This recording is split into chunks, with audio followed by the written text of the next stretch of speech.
On lance aujourd'hui la troisième génération du X6. Il a changé côté design avec plus de présence, plus de prestance, avec une silhouette beaucoup plus élancée que le prédécesseur.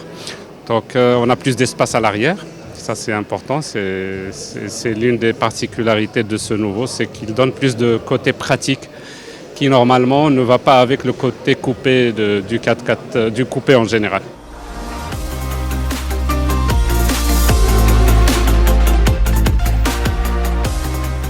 On démarre dès le lancement avec 2 motorisations diesel.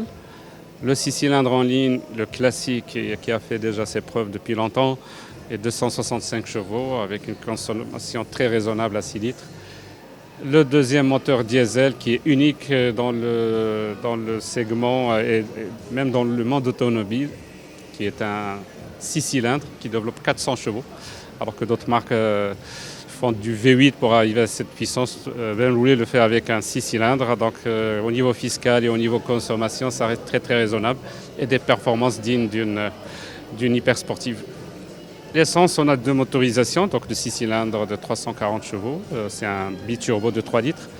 Et la deuxième motorisation essence, qui est aussi une excellente motorisation V8, 530 chevaux, qui fait aussi des performances honorables.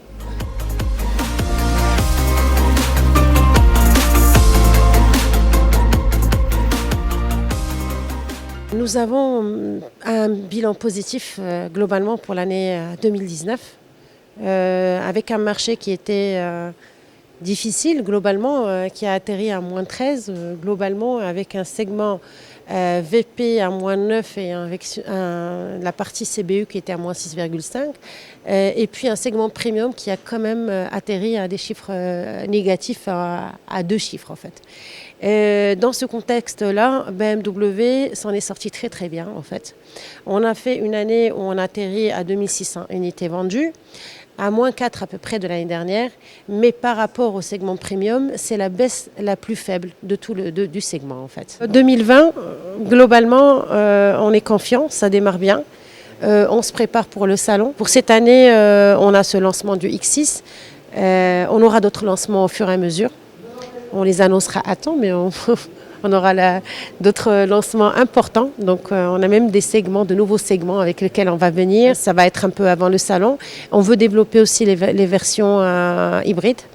On a l'ambition de développer les ventes d'hybrides et on va se baser principalement sur 3 modèles, la série 5 hybride, la série 7 hybride et le X5 hybride, qu'on va lancer prochainement d'ailleurs à la Formule E la semaine prochaine.